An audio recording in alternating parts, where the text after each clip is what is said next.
ใหม่ทรงพี่น้องทั้งเซนกันอคาก็เป็นมากับ10 ตัวในทั้งกันนะคลิปวิดีโอผ่านกันเลยกับ10 ตัวก่อนนั้นก็มีไว้พนักไว้กับพี่น้องเขามาอันเข้ามาใหม่นะครับพี่น้องเขาเนาะใครพูดจักขาแล้วก็เหตุการณ์ดีไลแล้วก็เหมือนกูบอกครับพี่น้องกันนะเหตุการณ์ดีไลอ่ำหลวงก้นแทงห้าแล้วก็จังเมืองไทยเป็นหือพองเป็นจึงหือเนี่ยครับเนาะไม่ได้คอก็ตีมาลัดเนี่ยแล้วก็มากับ10 ตัวกันนะอ๋อค่ะพนังสุดเขาจือห้องใจก่อนคือค่ะนะเขาก็จือห้องใจก่อนคือเขาเนาะเขามีรถเมกาไว้ค่ะนะมีรถเมกาไว้แต่เมืองไทยกับพี่น้องเขาค่ะนะแล้วก็ได้กองถามเขามาว่าเปิดเสียงไว้ข้างกล้วยห้าเนี่ยผมใจกันนะผมใจค่ะเขาก็เป็นลูกน้องวันนี้ค่ะนะมีลูกเพียวก็มีลูกเพียวค่ะมีลูกเพียวก็เขาก็เป็นลูกน้องมาเฮ็ดจอยลูกเพียวจังนี้ค่ะนะพี่น้องค่ะนะแล้วก็ได้ก็หลายก็ถามมาว่าจองหรือก้นแดงห้ามหรือก้นจอยหรือลูกน้องค่ะเนี่ยค่ะนะอ๋อค่ะมือเหลียวแน่ลูกพี่เขาบอกว่าก้นเตรียมไว้ขนาดว่าพี่น้องเขานะก้นเตรียมไว้เนี่ยครับว่าทางอินได้ก็อำไปจังหวาเนี่ยครับว่าพี่น้องเขานะก็แต่มือเหลียวคุยกามือเหลียวแน่ก้นเตรียมไว้เนี่ยครับพี่น้องเขานะเดี๋ยวก็พอพี่น้องเขาส่งข้อความหรือใครพูดรายละเอียดโลดอะไรใครพูดอะไรโหอยู่ไอ้โลดคณะพี่น้องนะเพราะใครถามมาค่ะอีสังเสียมว่าพี่น้องนะพี่น้องเขาถามเขามาค่ะมันแบบเหมือนจังหวะเตรียมทนจังหวะพี่น้องนะ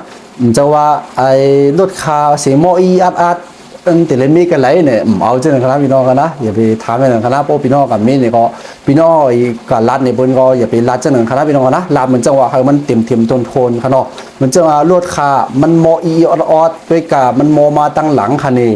เนี่ยคณะโบราณตัวนะมันโมดังหลังยาวก็โมมันโมไผ่ไส้เสียงมันเป็นจังไหนเสียงมันเป็นจังไหนเนี่ยเป็นเดเลยจับจุดมันเดเลยจับออกมามีมันถูกขนาดปุ๊บพี่น้องก็ลาดจังไหนเนี่ยขยำยาหลายก้อนนะก็ลาดจังไหนก็จำหูมันเปลี่ยนก็เป็นต่างเมียวเป็นขนาดเนาะยาวก็อันมันเสียงอันเขาโมเนี่ยมันตึกเปลี่ยนตึกโมขนาดพี่น้องคะเอาอย่างนั้นอันนี้ก็เป็นพังสติกันพี่น้องนะอย่าไปอะไรเป็นเรื่องนะพวกพี่น้องถามคาเขามาเขาพี่น้องเขาใกล้ถามคณะว่ารถเป็นจังไหนแต่เลยมีกันไหลน้ำมันหูแต่เลยมีกันไหลคาดำหูรถพี่น้องเขาเป็นรถอีสังยาก็เพียงเลยมันหูจังขนาดรถพี่น้องใครถามนะถ่ายแค่พางมายาก็บอกว่าน้ำมันออกกันในเราออกกันในมันเป็นจังไหนเนี่ยลาปันไล่หูย้อยนะเขาไปตอบไล่ปันพี่น้องเขานะผมนั้นได้เขาตีกวางกันหมดแล้วครับพี่น้องเขาเนาะสังว่าพี่น้องเขาใครสั่งของทางเมืองไทยเนี่ยก็ต้องตักถามเขามาอะไรคณะเป็นของนะต้องตักถามเขาอะไรค่ะว่ามันเป็นจังไหนใครสั่งจังไหนนี่ก็เขาตกลงราคากันเสียรับต่อกันเสียก็เห็นก็อะไรคณะเป็นน้องเขาเนาะ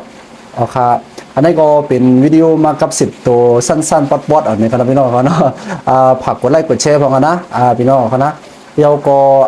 แต่ก่อนเข้ามาใหม่เนี่ยก็เขาก็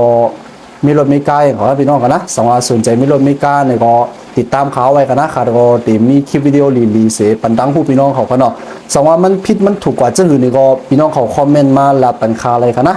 ใจม่วนเมย์ปันคันว่าอันนี้มันเป็นจังหืออันนี้มันเปิ่นเฮ็ดจังไหนโย่เปิ่นเฮ็ดจังไหนโย่เนี่ยค่ะนะก็การตั้งเฮาห้ำเฮ็ดจังนั้นเนี่ยค่ะเนาะเขาจังว่าแลกเปลี่ยนกว้างมันนะพี่น้องเนาะแลกเปลี่ยนกว้างมันว่ามันเป็นจังไหนเฮ็ดจังไหนเนี่ยเขามาลัดต่อเขามาเห็นกันอะไรคณะพี่น้องเขาเนาะต้องตักถามเขาว่าอะไรคณะพี่น้องเขานะเอาค่าอันนี้ก็เป็นคลิปวิดีโอสั้นๆมาผักกันพี่น้องเขาในคณะเอาค่าไม่สูงค่า